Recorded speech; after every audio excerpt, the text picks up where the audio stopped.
Hey everyone, welcome to the RotoGrinders Morning Grind Podcast. I'm your host, Stevietpfl. It's Wednesday. It's the 1st of February. It is 2023.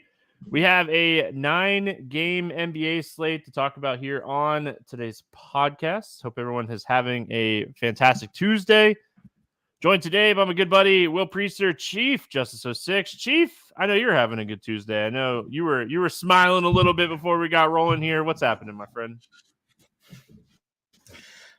Nothing much, doing good. Shout out to Astro96, man. Posted a second half card in the prop.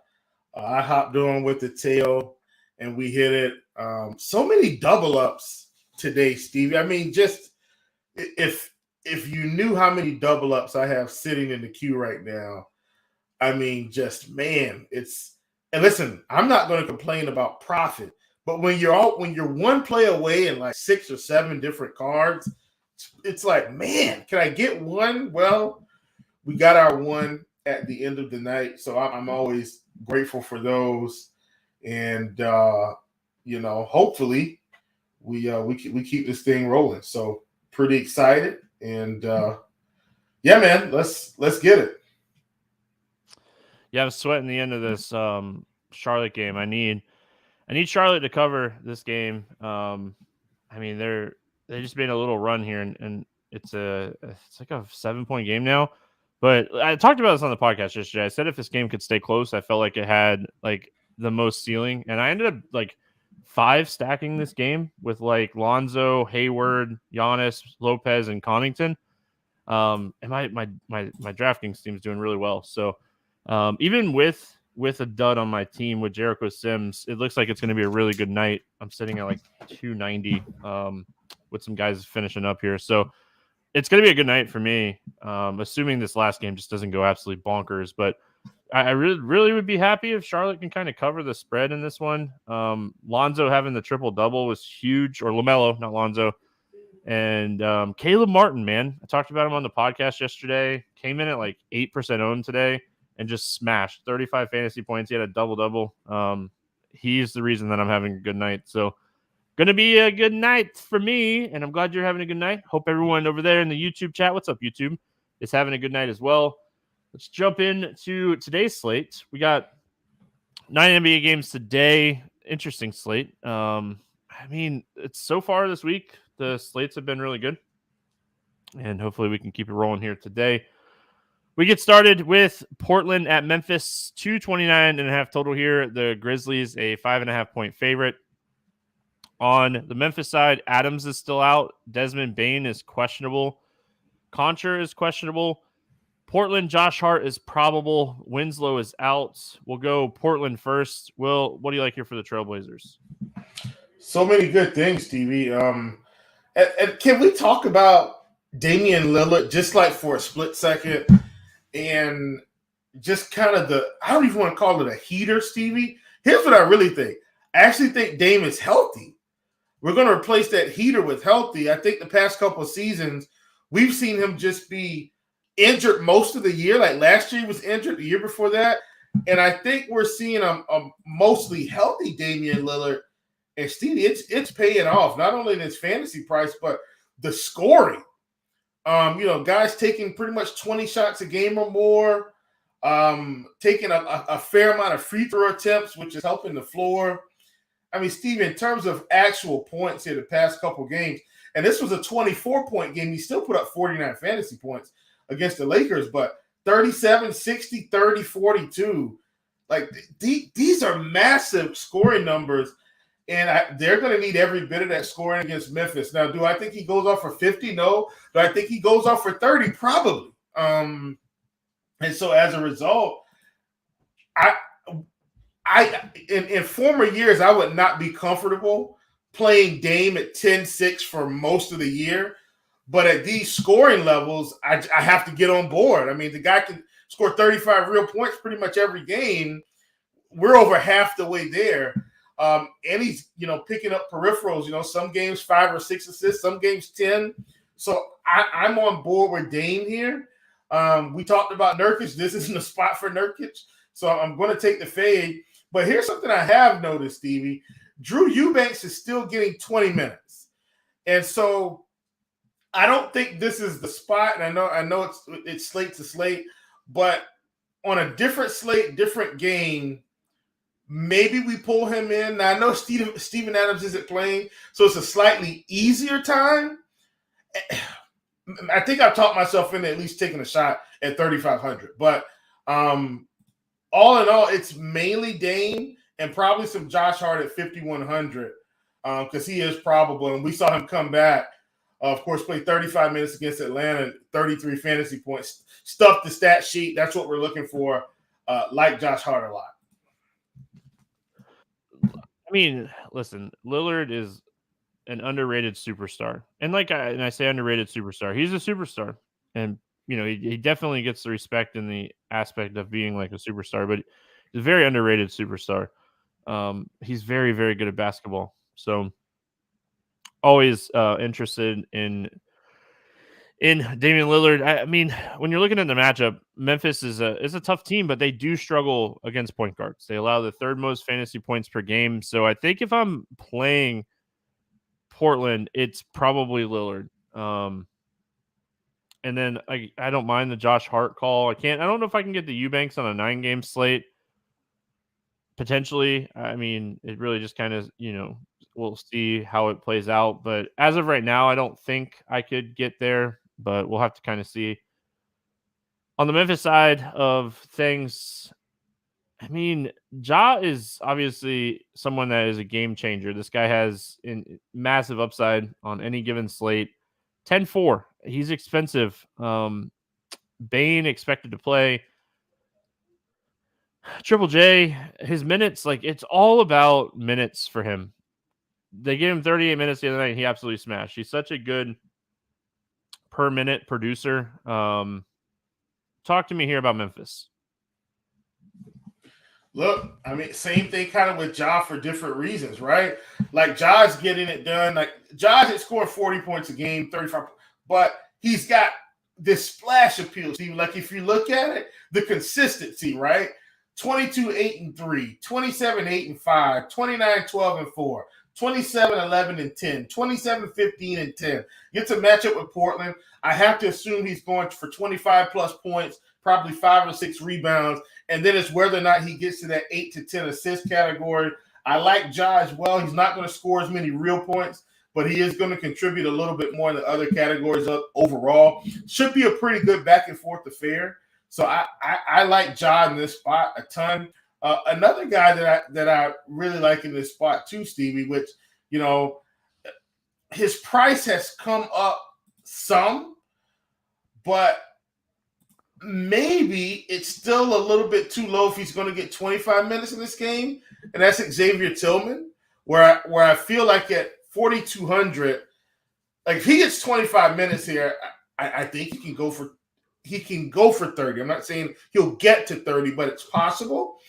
So I like him a ton. He was 1 point away from a double-double in 25 minutes against the Pacers there. He gets that double-double. That puts him right around 30 points, close enough. So I like Tillman at 4,200. I think he's a sneaky play in what should be a fairly competitive game. Don't hate that Tillman call. It seems like the minutes are kind of just spread out between Tillman and Clark. So, I mean, getting whoever of those two gets the minutes right, and like Tillman's much cheaper. So, I mean, if I was going to play one of the Clark's two, 6K. Like what? Yeah, what? Yeah. If I was going to play one of the two, it would probably be Tillman. So, yeah. I don't even understand that really. Yeah, I want it to be Triple J. I want Triple J to get the minutes. The problem is it just doesn't always happen that way. Man, your Hornets are the most tilting team ever. They got this game down to 6, and now they're not even going to cover the spread. I'm going to throw my mouse. Anyway, Orlando at Philadelphia. Now that I'm tilted, I'm a little tilted, Will. A little tilted. Yeah. We got Orlando at Philly, 232 total here. Philadelphia, 8.5 point favorite. On the Orlando side, Wendell Carter Jr. questionable. Not what you want to see from a guy that has been dealing with a little bit of injuries this season. Okiki's out. Embiid is questionable. We'll go Orlando first. Wendell Carter not playing would be huge. It would open up a lot of minutes here, so definitely going to be paying attention to this news. What are your thoughts here on the Magic? So look, I think I talked about this on the pod the other day, Steven. I know we were talking more about points, rebounds, assist stuff, but once again, I'm not going to say we're undefeated, but the pricey, Stevie, when we get these massive bumps down in price on guys that have upside, sometimes you just got to take shots, right? And I think we saw that the other night. Now, Philly obviously had the game under control, and then Orlando just comes back and wins that game, but the point still stands. Paolo is 6,700. I mean, I think he takes some shots in tournaments.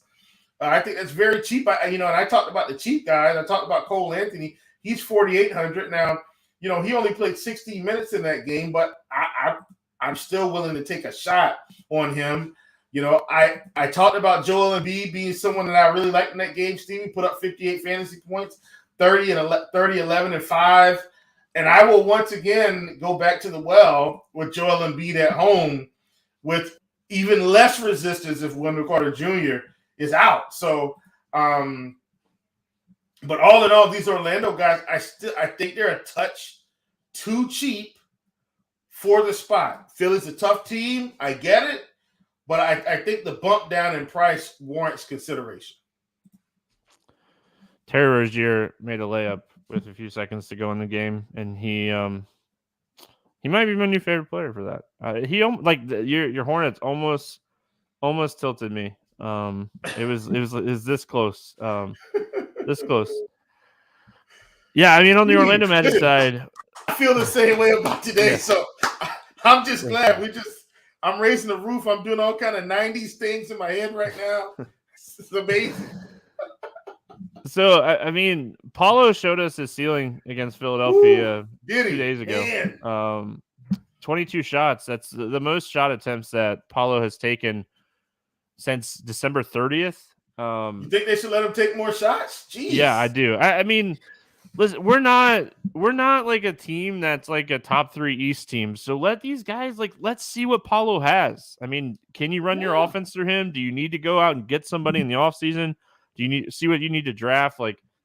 You have a really stout young core. See what it has. I mean, stop playing Gary Harris. Sorry, Stevie. Oh man, don't even get me started with. And I don't dislike Gary Harris. No, I don't either, man. But it's the state of the team, right? Why are you playing Mo Wagner and Gary Harris? Sorry, and I wish them all the best. The Lakers. Yeah. Send him to LA where he can compete. I'm with you, Stevie. Why is he playing 25 plus minutes a night? It drives me crazy. Anyway, listen, as a longtime Magic fan, our front office and coaching has always drove me crazy. So listen, this is just a typical Stevie rant. I was really close to getting tilted. Now I'm just ranting. So there you go. And my shirt's blending in with the green screen when my shirt is clearly blue. So there you go. It's just one of those days. But yeah, anyway, I think that Paulo, depending on his ownership, if he is someone that gets really popular, I'm probably out. If Wendell Carter Jr. sits, I just said it, man. They like playing Mo Wagner.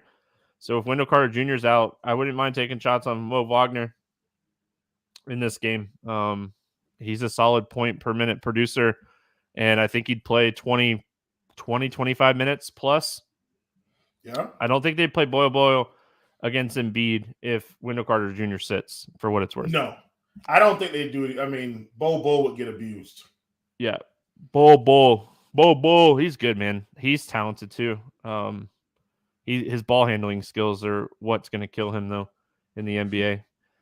Yeah. Jonathan Isaac, I don't think they're going to play him big minutes until after the All-Star break. So unless we get any kind of news on him, I just don't think you can play him right now. Philadelphia side, I mean, Embiid, right? He was okay the other night.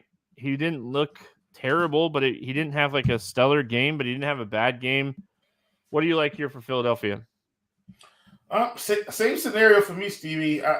Embiid at 11-2. I'm going to take my shot on a stud like him that's got 80-point upside. it feels like the other night they just ran out of gas.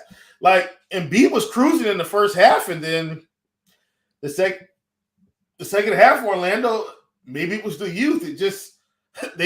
Philly just seemed to run out of gas. I like Philly at home.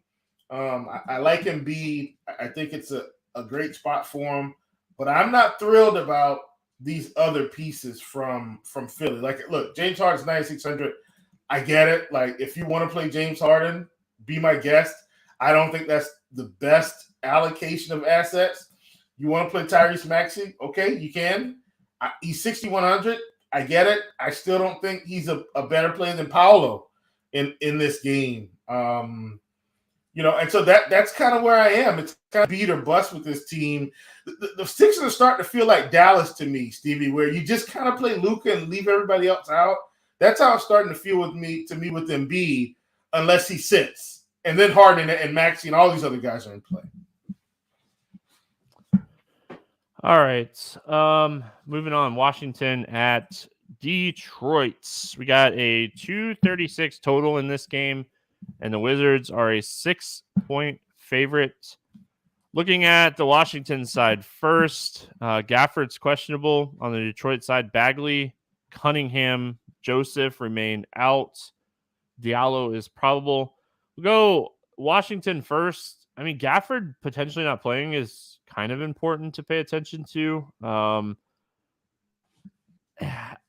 don't know if we expect big minutes out of really anybody off the bench. Like I don't think like Nerlens Noel or Taj Gibson is playing big minutes, but we did see the other night that Porzingis was definitely more active inside. So watch that Gafford news. Denny had a good game the other night too. He played 33 minutes against the Spurs and had a really solid game.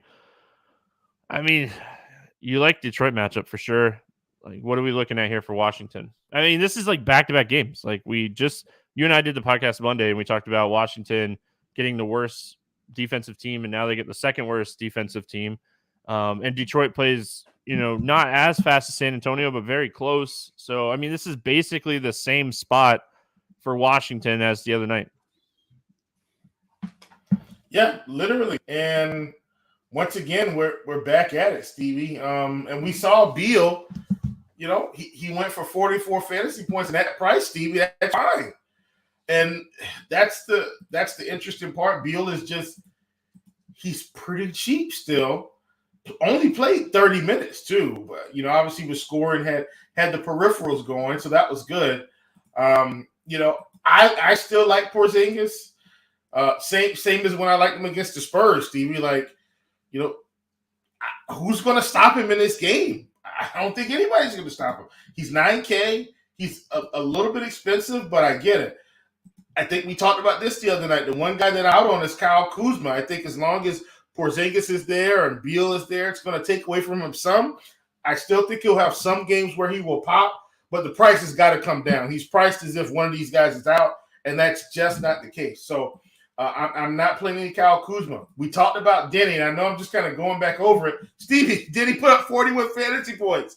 No Rui, he should be able to keep – he's not going to put up 40 every night, but in the 30s I think is reasonable. At 5,400, we're probably about at the point where if he goes over 30 again, he's probably 6K, I would say, Stevie, the next start. This is probably our last chance to get Denny at, a pretty cheap price like this. And I think you could just roll it from there. I don't think we have to play anybody else. If I had to take two guys right now, I still think it's Porzingis and Denny for what it's worth. I like Beal, but I still feel like I want to see more minutes from Beal to keep that upside secure. Yeah, I mean, I think the game potentially stayed closer. We would have gotten a few extra minutes from Beal. Yeah. Oh, yeah. So I like the price, 7,300. I mean, I definitely don't mind the price here for Bradley Beal. Kuzma, Porzingis. I think with Beal healthy, Porzingis playing, Kuzma's too expensive. He's the odd man out for me here. I think if I'm playing guys here, it's Beal. It's Porzingis. If Gafford sits, I mean, I definitely don't mind going back to Denny at 5,400. He's over 30 fantasy points in 4 straight games, still priced down. I think I really want to see Gafford out in that scenario, though. I just think it's a few extra minutes that could potentially go to Denny. On the Detroit side, one of the toughest teams to figure out this season has been Detroit. The rotations are all over the place. I don't know what to do outside of maybe just staying away from Detroit here. Anything pique your interest for the Pistons? Well, I've kind of been talking about Jalen Duren, Steve, 5,200. He's staying in this bottom feeder price. And so I think you can take shots because of the upside. It's not a slam dunk, but I think you get him in your player pool. I wish Killian Hayes was still playing 30 minutes a game. I think he's at the price, though, Stevie, where you can take a shot, right? Like, if they happen to give him 30 minutes, we're good. I think you can take a shot. Alec Burks is in that same area. You can take a shot. They're starting to spread the minutes out a little bit, but the guys that are closer to 30, but also in that 5K range, I don't mind it. I still don't want to play Sadiq Bey. I mean, he's been playing minutes recently. When are his minutes going to fall off a cliff? Bogdanovich has been playing, but once again, he's over 6K, and he's got to score 20 in the mid-20s to start paying off that salary. Most of the time, it's just kind of this lower 5K group for me with Detroit basketball.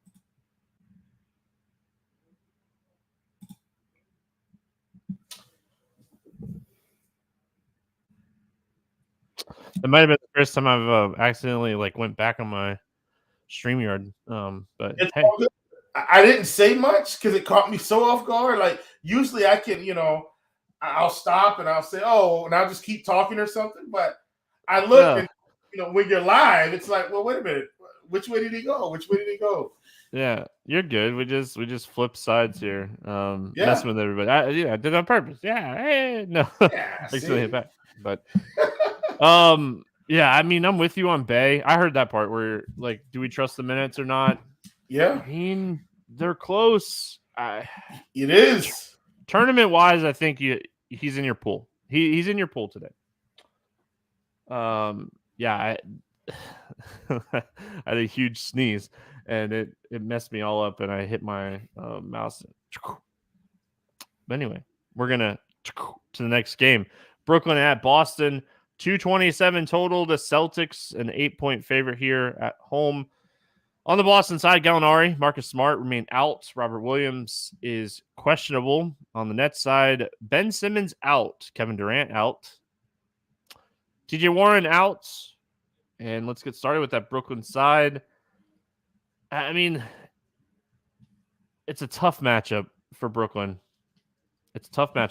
But Kyrie without Simmons and without Durant, it's really hard for me not to, even in this tough matchup, not to have interest in Kyrie. And I think it's also a bump for him that Marcus Smart is out. I think that is something to kind of note here for Kyrie, but I think Kyrie is super interesting. I mean, there's tournament shots that you can take here value-wise, but I think this is a Kyrie game.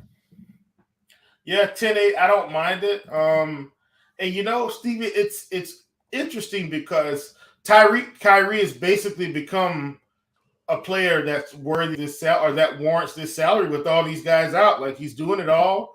He's scoring a ton. And so while I don't want to pay this when all these guys are in, when all those guys are out, I feel fine. If this game is competitive, you talked about Smart being out. I mean, he could easily go for 60 here. And it wouldn't surprise me one bit. He could go for 62, 65. It wouldn't surprise me. So I'm with you on Kyrie. In this game, Steven, this is something we picked up on in the prop shop that can translate to DFS. The Celtics are giving up a lot of three-pointers this year, believe it or not. You wouldn't think that, but they're giving up a lot of three-pointers. This feels like a Seth Curry game to me at 5K. This isn't a guy that I would consider, generally speaking, but in this type of game, I like Seth Curry, especially because I feel like he's going to play the minutes. Sneakily, Stevie, I think if you're playing mass multi-entry, getting into that, if you're getting up to about 50, 60 lineups, I would maybe sprinkle in some Joe Harris as well. Just a sprinkle, nothing crazy. TJ Warren being out, I think, helps all these other guys play a little extra minutes. Joe Harris and Seth Curry, I like them in this game for the 3-point upside I think they have. Yeah, I don't mind Seth Curry when he gets hot. He's someone that can pay off his price tag, and when he gets hot, they typically give him minutes. But when he's cold, they have no problem pulling him off the floor. So tournament play only for me on Curry, and yeah, I have more interest in Curry than I do Joe Harris. But I hear you. Do we want to look into like Patty Mills playing 26 minutes the other night, or do we think that's just Curry wasn't playing great and Cameron Thomas and Patty Mills got some run? I'm just going to say Curry wasn't playing great. But once again, if I don't think Patty Mills is going to start playing 25 minutes a game right now. I could be wrong, but I don't see it. I still think Curry's at the top of the food chain here. Yeah, really quick. I'm waiting for it to load. I guess we'll talk about Boston and then we'll wrap up on Brooklyn really quick. But I'm waiting for game flow to load, so I'll look at it in a second. Talk to me here about the Boston side. So on the Boston side, I think it's very simple, Stevie. Like, you got Jason Tatum here at 11-1. And, he's at the point where you can play him almost every game now. And this is going to be up and down game, should be competitive. So I like Tatum. Now, once again, I'm not as into Jaylen Brown as other people. But, man, he's been playing great this season. If I had to decide between the two, though, it's still Jaylen Brown. It's still Jason Tatum for me. Now, something else here that I've noticed, Stevie, just over the past couple games, Grant Williams is playing an odd collection of minutes. Like, it's not consistent. It's not like 30 here, 28 there. It's 39, 20. It's weird. This does feel like a Grant Williams game because of the other pieces that he's going to see from Brooklyn, like Royce O'Neal, stuff like that. So I think this is a Grant Williams game. At 4K, I'm cool with it. Al Horford is 5,200. He's just okay. He's played big minutes, but I just don't see the fantasy upside there. I do understand that, Robert Williams is questionable, but I still think Grant Williams at 4K is in play in this spot. Brogdon's already priced up now, so as thrilled about it. I know he put up like 40 the other night, but I still think Derek White has some intrigue at his price. So Cam Thomas and Patty Mills played like 9 first half minutes the other night. They both had really big fourth quarters. Brooklyn was winning by a lot, and they played the whole fourth quarter. I don't really think I want to trust in that. Just saying, just throwing that out there. On the Boston side, for me, like, I think Brogdon is somewhat interesting, knowing that Smart's not going to be there, but the price is kind of like iffy. Derek White, he's been playing solid minutes. He's kind of cheap, so I think I'm looking at like the cheaper pieces here for Boston. I think you could take shots on Brown or Tatum in tournaments. Probably Brown over Tatum for me, just because of price. But I also like looking at Jaylen Brown's point prop in this game. I think this is a really solid spot for him point wise. Oh yeah.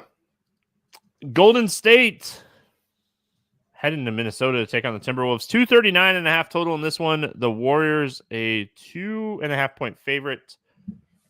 On the Golden State side, Iguodala is out. On the Minnesota side, Gobert is questionable. Towns is out, and Prince is questionable. So go Golden State first. Pretty healthy team.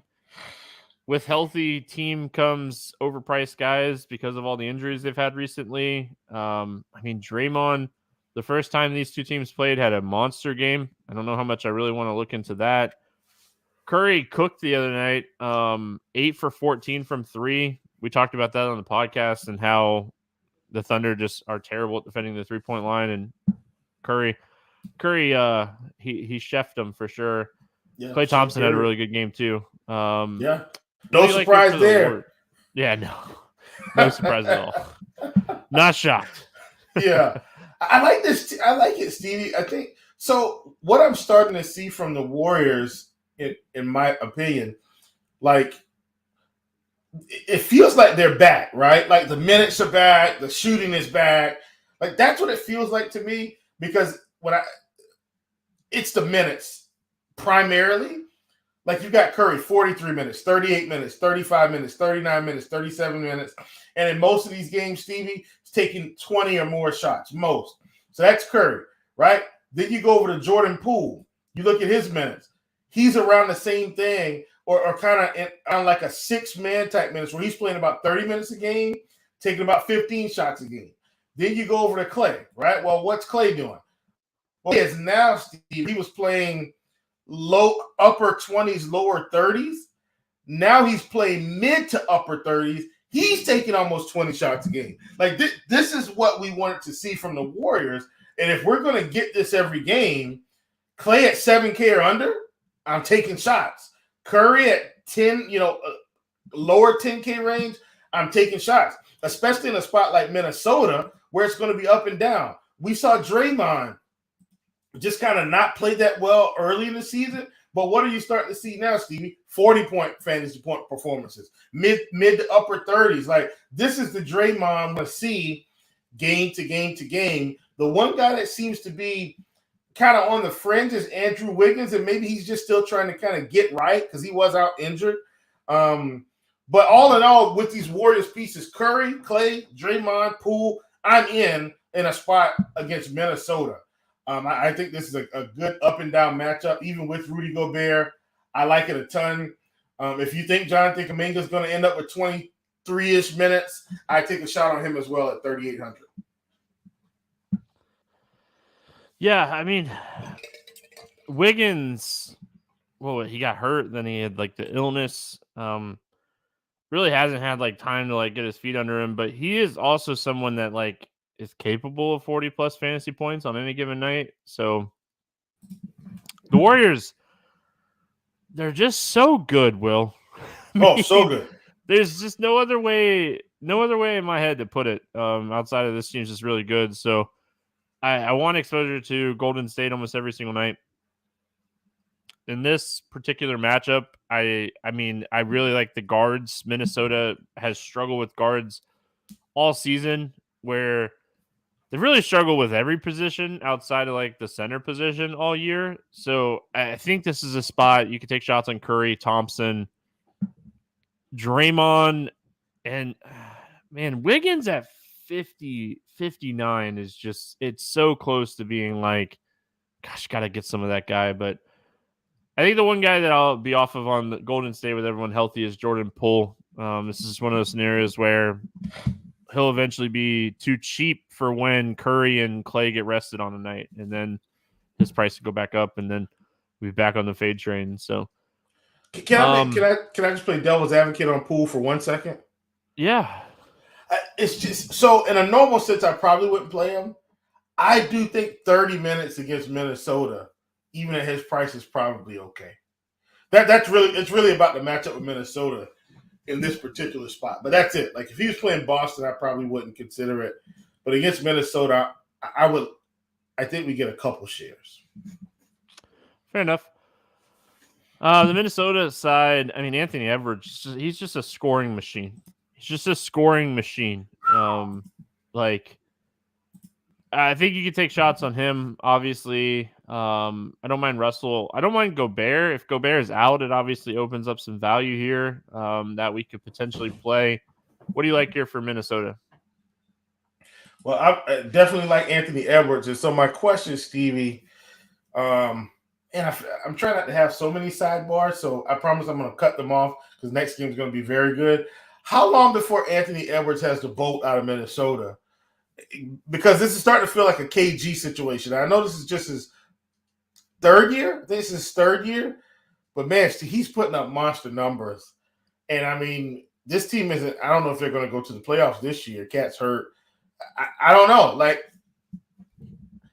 anyway, you can comment on that after I'm done. But this is starting to feel like one of those talent situations that's going to be wasted away, and he's going to have to leave and go to a contender or something like that. But we shall see. D'Angelo Russell, Stevie, he's a guy, man. I've been playing him. Didn't play that well against Sacramento, but generally speaking, man, him playing 30 to 40 minutes a game, upper 30s. I mean, we've seen him put up almost 40 here recently, Steve, almost every game. I'm willing to ride with D'Angelo Russell here at 7,100. I know we kind of been playing that mid 6K range, and he's kind of creeped up. I still think he's a touch too cheap. I'm on the train. Gobert, once again, I don't think I can play him in this matchup. And Golden State has been beat up inside this season. And maybe he's okay, Stevie. Like, he's probably okay. I think we've got about a week or two of him playing now. So it feels like possibly that groin injury is behind him. I think he's okay, but I'm just still not comfortable. Anthony Edwards is a free agent after the 24 season, so next year.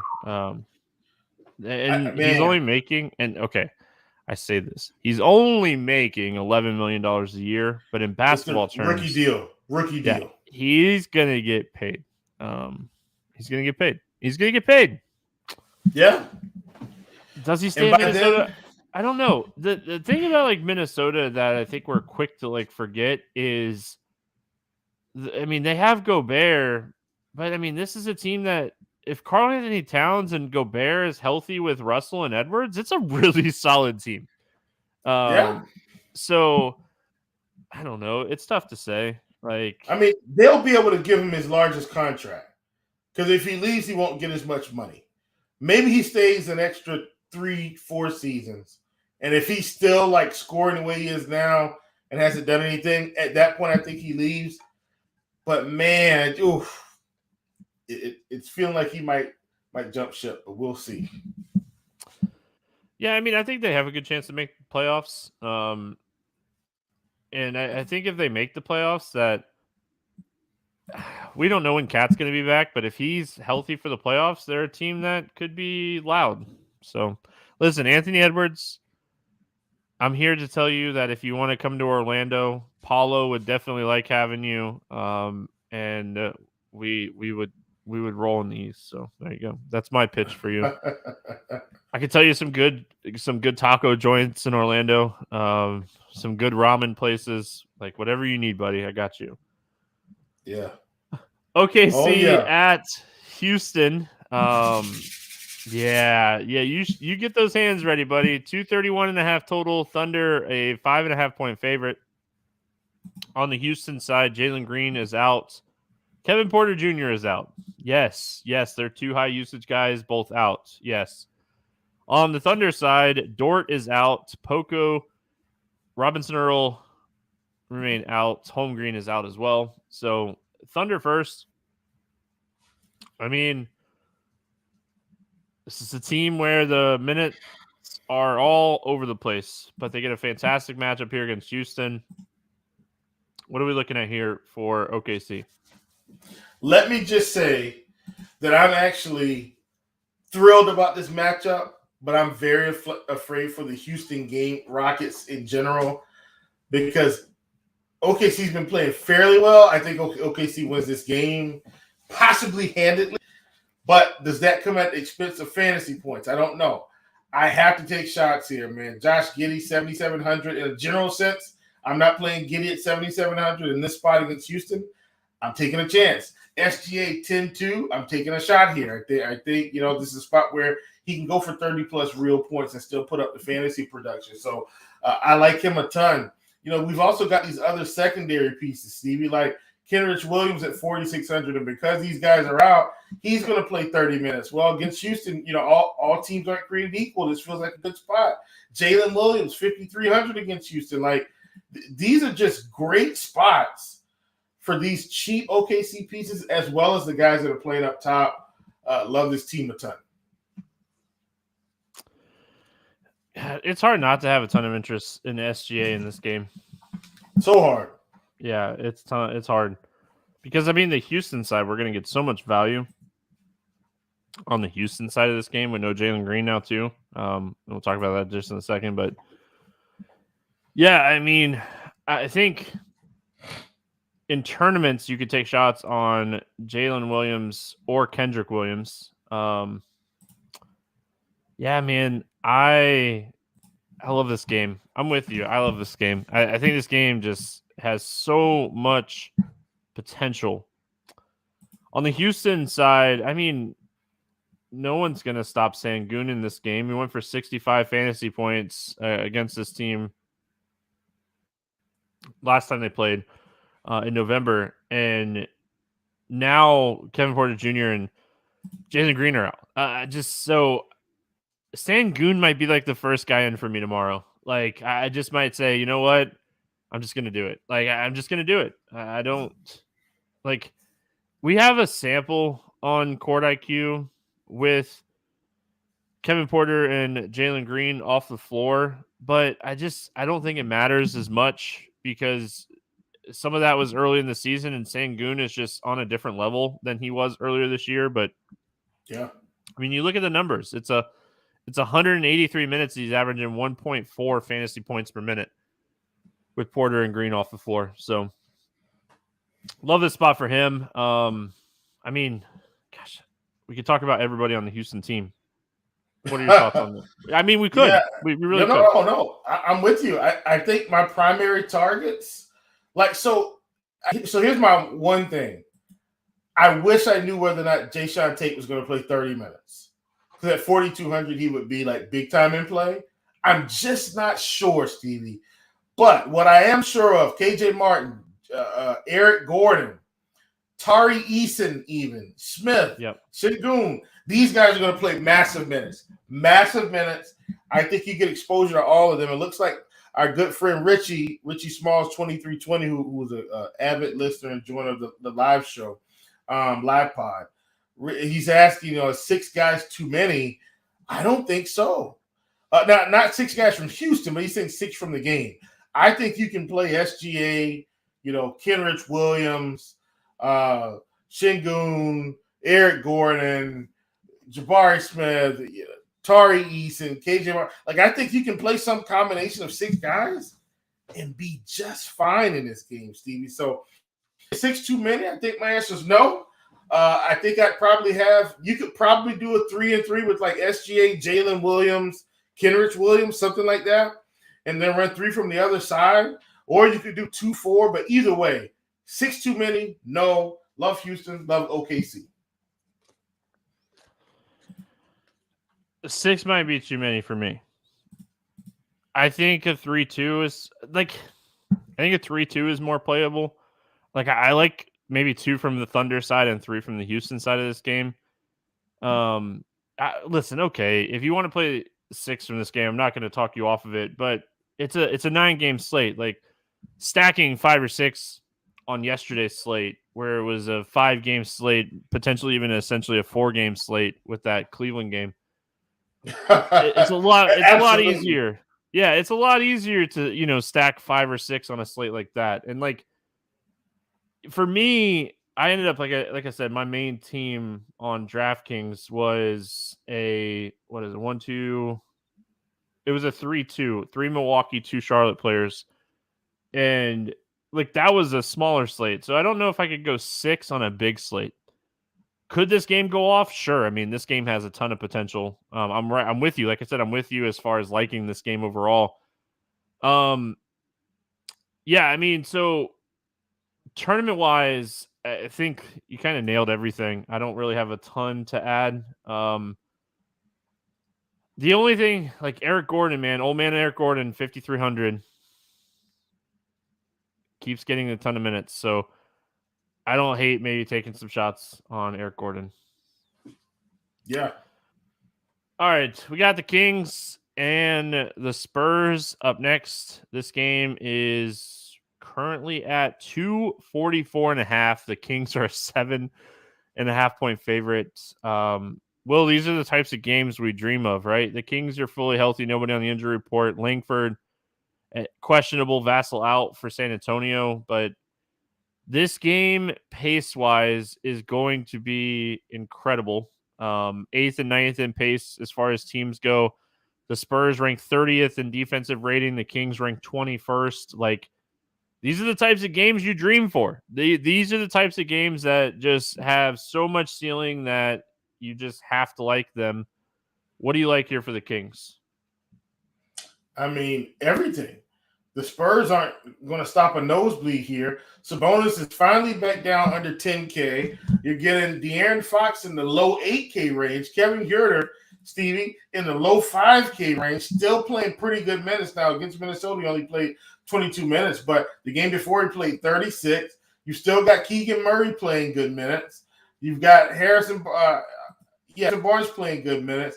It's just everybody's in play, I think. And not all at once. But, like, I don't know if I play Sabonis and Fox together, but I definitely split them. But this is a good spot for this team, Steve. Like, they should essentially be able to take care of business, put up nice fantasy scores.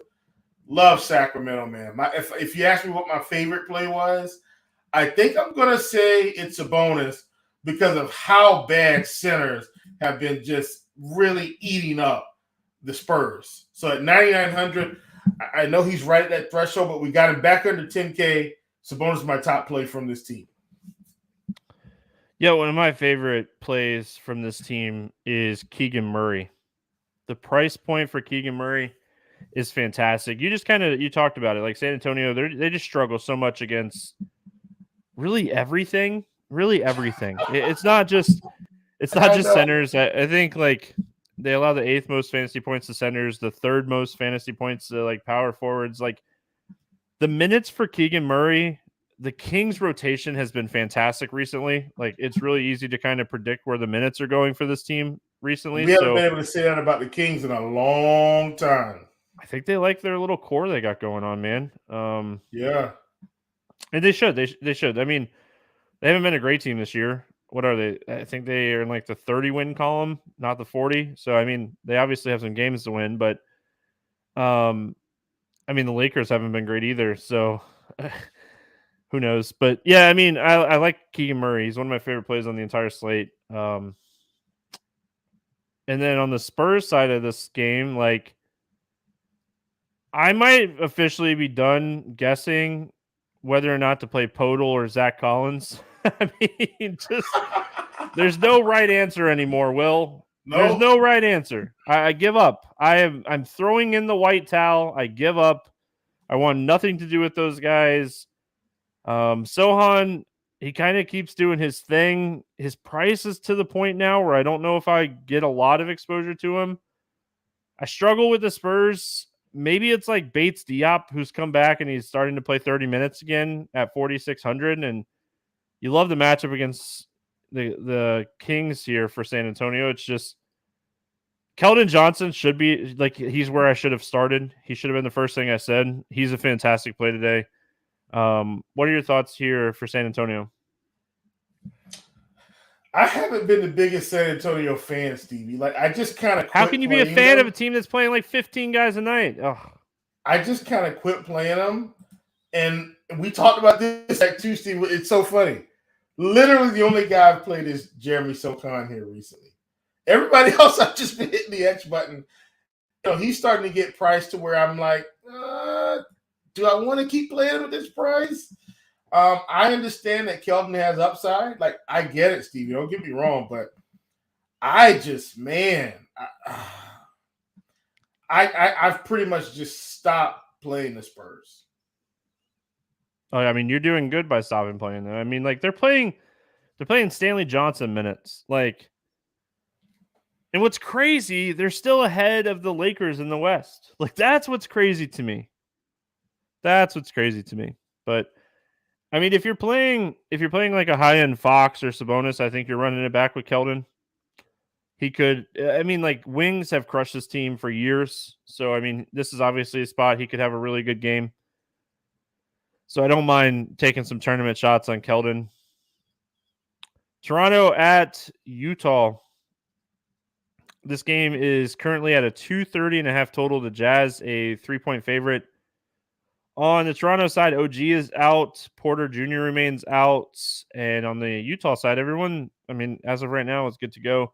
Go Toronto first, Will. What do you like here for the Raptors? So against Utah, Scotty's been playing fairly well here recently. So Gary Trent, but Gary Trent's got to score points, and so I'm not as thrilled about it. But Scotty's doing it all. He's been playing much better here down the stretch. I'm willing to take a shot on him. This feels like a spot where he goes for 40 plus easily. So he's someone that's definitely on my list. Sneakily, Stevie also in this spot. If you hear what I'm saying, I'm not saying he's not playing a lot of minutes, but it seems like his minutes have stabilized in the low 20s. I don't mind taking a shot on Chris Boucher here at 3,900 against the Jazz as well. And of course, Pascal at 9,400, he's down here. Prices come down a touch. I'm in on him. Precious Achua, you talked about him the other day. I think the last time we had the pod, he's 5,700. This is probably our last chance to get in on Precious. He goes over 30 this game. He's probably going to be 6,200, and at that point, I'm hopping off. But those are the guys I want to play from the Toronto side. Yeah, I mean, if Precious continues to start at 5,700, we know the minutes are going to be there, especially with OG already being ruled out for this game. So if that's going to be the case, I have interest in him. His price is getting up there now. But I mean, you nailed it. This is probably the last time we'll see him under 6K. Gary Trent at 6,300. I mean, with like Precious and Siakam on the floor together, like even Siakam recently has just his rebounds have just kind of disappeared. Like Precious is rebounding really well, and like Scotty Barnes gets in on the rebounds. So I worry about like Trent just doing anything besides scoring and paying off this price. And I kind of feel the same way with Van Vliet. Like Van Vliet, I feel like he's someone you need to get that like double assist point type of, game for him to get there. I mean, you don't get many better matchups than Utah. We've been talking about this all year. This is a fantastic team to target. They're not good defensively, and I mean they're pretty middle of the pace team. And this game's in Utah, Toronto, huge pace up spot for them. So I don't mind Van Vliet. I like Precious one more time, and then it's kind of it. Maybe like I don't hate Barnes, but I feel like you're getting the same type of play from like Precious for a lot cheaper. So on the Utah side of this game, I mean, Lauri Markkanen 8,400, he's capable of big games. Jordan Clarkson's just kind of like a role player now. It's really weird just overall, but he's kind of a role player now. I mean, I'm going to take your guy here and say Mike Conley, 5,600, just continues to put up 30-plus point games, so I definitely don't mind him. Kelly Olynyk came back over the weekend and played 15 minutes against Dallas. I would expect him to bump up to maybe 20, 22 minutes here.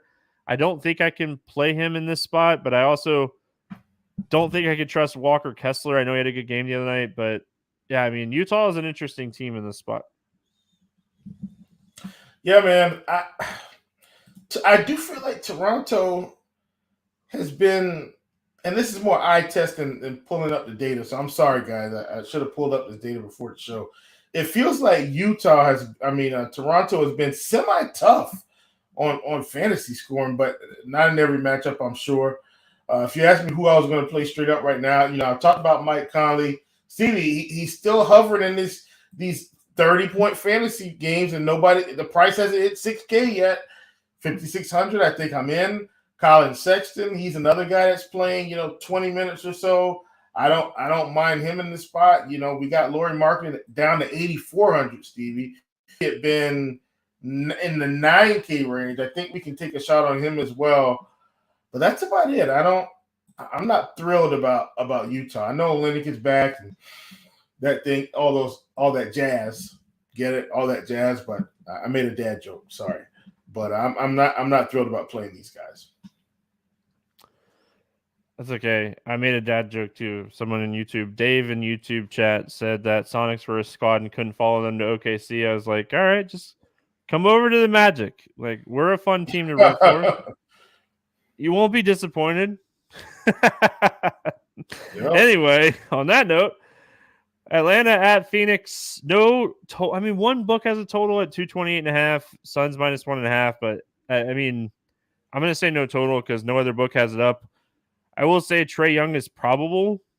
And then Booker, Crowder, Payne, and Shamet remain out for the Suns. So I assume that we're getting Trae Young back for this game with him being probable on the injury report. Atlanta first, Will. Listen, there's a lot of games I like on this slate, and I could definitely see this game being a good game. I just don't like it as much as some other games on this slate. Talk to me here about the Hawks. Man, look, DeJounte Murray went slap off the other night. But Trae Young is back. So I still think DeJounte is okay. But overall, I'm not thrilled about the Hawks, Stevie. Like, John Collins is 5,900, like he's okay. Bogdanovich is 5,800, just okay. Trae at 97 is okay, but I don't feel like anybody's a slam dunk. It's kind of where I feel. I mean, Murray, I think, is too expensive with Trae Young back. Capella at 6,200.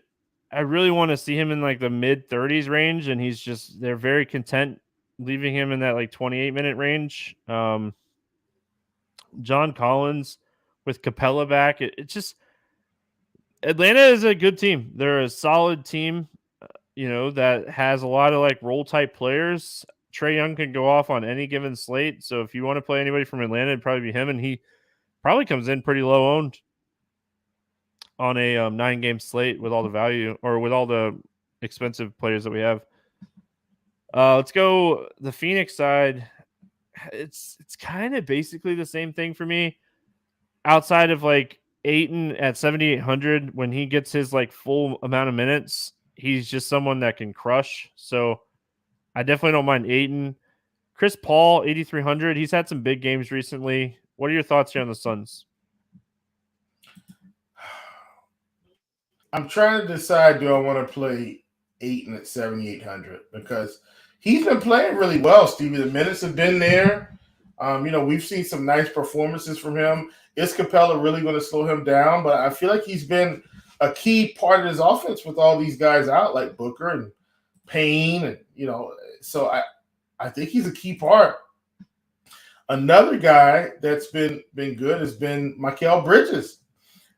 At 7K, Atlanta's going to be a up and down team, not the greatest defense in the world, so I don't hate him. And then, you got Cam Johnson playing big minutes because all these guys are out as well. He's probably slightly on the outside looking in, but I do have pretty good interest on DeAndre Ayton. It's kind of where I'm at with Phoenix. That's kind of where I'm at with the whole game. Like, Ayton is just someone that if I end up in that range, I'm super interested. I think that's where I'm at. Yeah, and Richie says he keeps hitting the assist on Chris Paul, like keep hitting the over on assists. Like, yeah, I mean, as long as it's coming in under 10, I definitely don't mind Chris Paul over assist. All right, Will, morning grind game, and then we will get out of here. Favorite play under 5K to go 7X. Who do you got today? I mean, we got a fair amount of players that we can plug in today, Stevie. If you're asking me straight up, I think I talked about it already. Give me Kenrich Williams against the Houston Rockets. Yeah, I like that one. I like that one a lot. I think that one's super solid. All right, so the person that I wrote down might not be the person I take. I wrote down Mo Wagner because I don't think Wendell Carter Jr. plays. If that happens, I have a ton of interest in Mo Wagner for what it's worth. So we'll roll with it for now. Over 8K to go under 5X. Who's your bust today? I think we got a fair amount of those options as well. A lot of the guys at the top, Stevie, feel good to me here in the spot. what I'm going to do is I'm going to go slightly lower. Give me Kyle Kuzma against Detroit. Love it. That's who I wrote down. I'm right there with you. Agree. Yeah. Give me Harden. I think Embiid plays, so give me James Harden. I just don't know if he makes the cut for me today. Favorite 6x play? So I'm going to go a little off the board here. Not as much as me, buddy. I'm going to one-up you. Just know in back of your head that's happening. Going a little off the board because I don't want to take everybody out of the OKC Houston game because clearly that's an easy. I feel like that's a layup. Give me D'Angelo Russell. Sneakily, I don't think anybody's playing him today at 7,100 against Golden State, and he's at home, and he's been putting up 40 spots almost every other game. I like Russell at 7,100. I like it. I'm going Keegan Murray for Sacramento. I should have known that. One of my favorite plays, man. I love this spot for him today. Hopefully he does. Like, one of my favorite plays yesterday was Jalen Brunson, so hopefully he can repeat. Maybe he can keep the love going for being one of my favorite plays on the slate. So last I checked, Brunson had 35, 34 real points. Yeah, he had a game. He had a game. I mean, Lakers against point guards. Just keep doing it. Like, keep doing it. Like, just don't stop doing it. Just keep doing it. Don't stop believing. Let's get weird. GPP play of the day. Who do you got today, Will? All right, I'm going to that same game. I'm not sure how weird it's going to be. I think it's going to be weird because of the price. I've already talked about it. Give me Domantas Sabonis, 9,900. Going up a little bit. I think he gets lost in the shuffle with a lot of these good guards in that 10K range.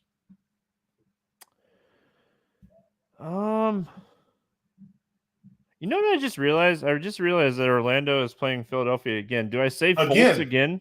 Do I say Fultz? I said Fultz is my let's get weird GPP play the other day, and he went for 39. I told you he was going to get up for that game, and he had 10 assists, 12 points. Do I go back to the well? Do I say Fultz again? Man, I think he can do it. I feel like he has something to prove. It's in Philly. I feel like he has something to prove. No, all joking aside. I think I'm trying not to go I like going off the board.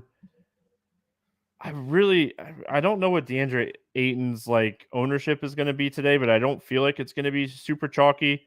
Oh, I like that call because I like him anyway. I like that Stevie. So he's going to be my let's get weird GPP play of the day. So there you go. Any bets standing out to you? Any props you'll be looking for today? I'm going back to the well, Stevie. I talked about this the other day on the last one we had.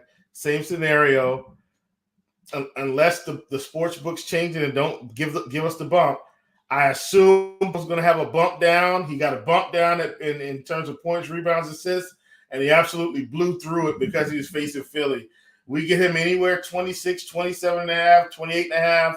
I'm going to take the over again until they get him back to 30, 31.5. Yesterday, I talked about the Charlotte line jumping off the page at me. I don't have one that's I got Paolo at 29.5 right now for what it's worth. Yeah. I don't have a line that's jumping out at me outside of I feel like the Thunder Houston game being 231.5. I like the over. I like the over in that game at 231.5. So. Oh yeah. It's not I'm not even saying it's not even a super strong lean. I just feel like that's going to be a high scoring game. Two bad defenses. Yeah, I mean, I think they went for 223 the last time they played. So I mean, obviously, it could not work out. But I like the over in that game. So that's where not a strong lean. Not like yesterday. I had a strong lean yesterday on Charlotte, but that's the one that's jumping off to me. And then as far as props go, Sengun, yes. I hope because he had a down game last time out against Cleveland, one of the toughest matchups in the NBA for centers. Yeah, man, Sengun, I really, really like his props. I think I'm going to be heavily invested in his props tomorrow. All right, that's going to wrap it up here for Wednesday. We'll be back tomorrow talking some more hoops. Good luck, everyone. We'll see you then.